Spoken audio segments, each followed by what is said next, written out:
तो react JS से start करने के पहले सबसे मेन टॉपिक जो भी होता है लाइक ES6 के बारे में जानना बहुत ज़रूरी है। ES6 में एरो फंक्शन क्या होता है, लेट कॉन्स्ट क्या होता है, दिस कीवर्ड क्या होता है, ये सब हम सारा एक्सप्लेन कर दे रहे हैं शुरू से। उसके बाद फिर रिएक्ट जेएस स्टार्ट करेंगे। तो सबसे पहले ना लेट कॉन्स्ट var क्या होता है इसके बारे में देखते हैं। वेरिएबल जो var जो होता है var वो कोई भी वेरिएबल डिक्लेयर करने के लिए होता है। वेरिएबल हम जैसे पहले भी बता चुके हैं, वेरिएबल वो होता है कि जिसमें हम लोग कोई डेटा कंटेंट करते हैं। तो var लिखें, var i इक्वल टू 7 मतलब i को डिक्लेयर किया और उसके अंदर 7 असाइन किए हैं। तो कंसोल डॉट लॉग करते हैं तो i में 7 प्रिंट हो गया। ये इसमें क्या होता है कि ये ब्लॉक स्कोप को सपोर्ट नहीं करता। ब्लॉक स्कोप होता है क्या है, अगर इफ कंडीशन लगाएं और इसका ब्लॉक यहाँ से यहाँ तक है, ठीक है, तो var i इक्वल टू 7 लिखे और इसके अंदर फिर var i इक्वल टू 0 लिख दिए। तो ब्लॉक स्कोप अगर ये सपोर्ट करता तो क्या होता है कि ये जो var equal to i equal to 0 है वो यहाँ से लेके यहीं तक रहता, i इक्वल टू 0। इसके बाहर i के अंदर 7 ही रहता, लेकिन ऐसा नहीं होता है यहाँ पे var की कंडीशन। अगर इसको भी रन कराते हैं तो यहाँ देख सकते हो कि 0 ही आ रहा है। पहले y इक्वल टू 7 हुआ, ये कंडीशन जब ट्रू हुआ तो इसके अंदर गया, तो वो क्या किया, i इक्वल टू 0 कर दिए, var i इक्वल टू 0 किए तो इसका भी वैल्यू चेंज हो गया, जो कि कारण 0 दिखा रहा है यहाँ पे।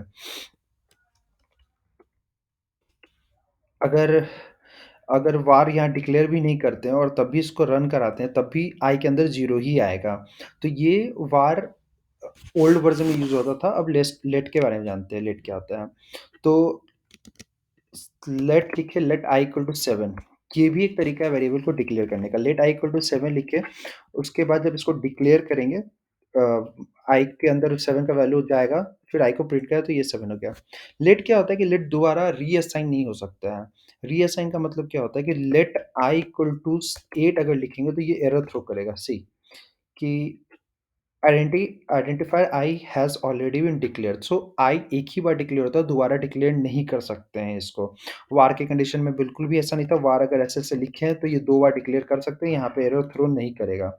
सॉरी, इसको रिफ्रेश किया, ये देखिए। तो ये वार के केस में नहीं था, ये लेट के केस में ऐसा होता है कि उसको दोबारा रीडिक्लेयर नहीं किया जाता है। बेसिकली होता क्या है कि सपोज़ अगर आप वार पहले के केस में तो var i इक्वल टू 0 लिखते हैं और गलती से किसी इफ कंडीशन के अंदर i इक्वल टू आप अगर लिख देते थे, तो क्या होता था कि इश्यू आ जाता था, एरर आ सकता था, गलती था ये एक तरह से। तो इसलिए लेट आया।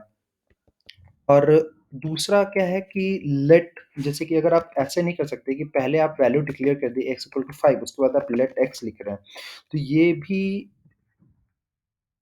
एरर थ्रो करेगा। ये क्या लिखेगा कि एक्स इनिशियलाइज़ हो चुका है पहले ही, मतलब इनिशियलाइज़ हो चुका है डिक्लेयर होने के पहले, तो ये भी एक गलत है। लेकिन वार की कंडीशन में ऐसा नहीं होता था। अगर वार लिखते हैं तो ये वर्क करता था। ये इसलिए वर्क करता था कि क्योंकि यहाँ पे होस्टिंग सपोर्ट होता था। होस्टिंग क्या होता था कि यहाँ पे जितने भी वार से जो भी वैल्यू डिक्लेयर है वो ऑटोमेटिकली कोड रन करने के बाद ऊपर ऐसे चले आते थे। लेकिन लेट में ऐसा नहीं होता है। लेट में ऐसा नहीं होता। तो ये आप ध्यान रखें, जब भी लेट है ना स्टार्टिंग में डिक्लेयर करें, उसके बाद उसको में जो भी वैल्यू असाइन करना हो वो कर सकते हैं। दूसरा क्या है कि लेट में वैल्यू असाइन किए, इस x को दोबारा डिक्लेयर तो नहीं कर सकते हैं, लेकिन x के अंदर कोई दूसरा वैल्यू डालना चाहते हैं तो दूसरा वैल्यू बिल्कुल डाल सकते हैं। तो अभी फर्स्ट लाइन में x के अंदर 5 है, दूसरे के अंदर x के अंदर 8 आया, तो कंसोल डॉट लॉग x करेंगे तो 8 प्रिंट होगा। अब ये ब्लॉक स्कोप को भी सपोर्ट करता है। ब्लॉक स्कोप क्या होता है कि सपोज यहाँ पे ये कंडीशन है कि एक ब्लॉक बना है, यहाँ लेट x इक्वल टू 7 लिखे, इसके अंदर भी कंसोल डॉट लॉग करा दे रहे हैं, ये ब्लॉक इनसाइड, इसके अंदर x को प्रिंट करा है, ये ब्लॉक आउटसाइड, इसको प्रिंट करा है। तो देख सकते हैं कि इसके अंदर लेट का वैल्यू x इक्वल टू 7 था, ये ब्लॉक इनसाइड में x का वैल्यू 7 ही है, और ब्लॉक आउटसाइड में बाहर में इसके x का वैल्यू 5 है, क्योंकि यहाँ पे लेट x इक्वल टू 5 है। तो इसका जो ये लेट x इक्वल टू 7, इसका ब्लॉक यहाँ से यहीं तक हुआ, इस ये ग्लोबली हम डिक्लेयर किया, तो इसका वैल्यू बाहर में ब्लॉक के आउटसाइड में इसका वैल्यू 5 है। अब आते हैं कॉन्स्ट पे। कॉन्स्ट में क्या होता है कि कॉन्स्ट से कोई वैल्यू डिक्लेयर किया है, कॉन्स्ट x इक्वल टू 5, तो और यहाँ पे भी डिक्लेयर करते हैं। तो पहले इस केस को समझते हैं। कॉन्स्ट x इक्वल टू 5 लिखें, तो ये क्या होता है, डिक्लेयर तो कर दिए, इसमें रीअसाइन भी नहीं कर सकते। x इक्वल टू 8 करेंगे तो ये एरर थ्रो करेगा। सी एरर थ्रो किया, क्योंकि एक बार जब डिक्लेयर हो चुका है और असाइन हो चुका है, तो उसको दोबारा उसमें कोई वैल्यू डाल नहीं सकते हैं। ये नॉन प्रिमिटिव डेटा टाइप में, ऐसे केस में नॉन प्रिमिटिव डेटा टाइप में पढ़ा है, उसी केस में ऐसा हो सकता है। अगर ये ऑब्जेक्ट होता या एरे होता, तो ऑब्जेक्ट के अंदर अगर कोई वैल्यू को चेंज करना है या एरे के अंदर कोई वैल्यू को चेंज करना है, तो कॉन्स्ट लगा के उस वैल्यू को चेंज कर सकते हैं। लेकिन कोई भी नॉन प्रिमिटिव डेटा टाइप अगर लिए हैं, जैसे नंबर, स्ट्रिंग, ये 2 सब लिए हैं, तो उस केस में अगर एक बार वैल्यू असाइन हो गया, तो उसको रीअसाइन दोबारा नहीं कर सकते हैं, या फिर दोबारा डिक्लेयर, ऐसे डिक्लेयर प्लस रीअसाइन भी नहीं कर सकते, ये भी एरर थ्रो करेगा, तो इस चीज़ को ध्यान रखेंगे आप सभी। उसके बाद क्या है कि अगर ये भी ब्लॉक स्कोप को सपोर्ट करता है, ब्लॉक स्कोप चेक कर लेते हैं, यहाँ पे कॉन्स एक्स इक्वल टू 5 लिखे हैं, यहाँ कॉन्स एक्स इक्वल टू 7 लिखे हैं। अब इसको रन कराते हैं।